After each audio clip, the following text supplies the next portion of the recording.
Hello everyone, today I'll show you how to change a PDF background color to white color using PDF Foxit PDF Editor. Open your PDF file with Foxit PDF Editor. Now select Organize option and select a background color option. Now select Update option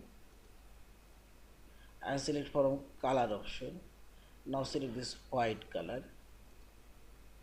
and say this, and opacity I'll make 100%. And select a page range. You can select a specific page range and select all of these page range.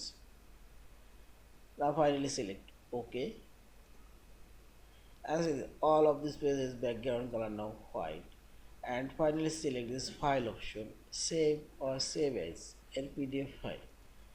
Thank you for watching. Subscribe, like, share and comment.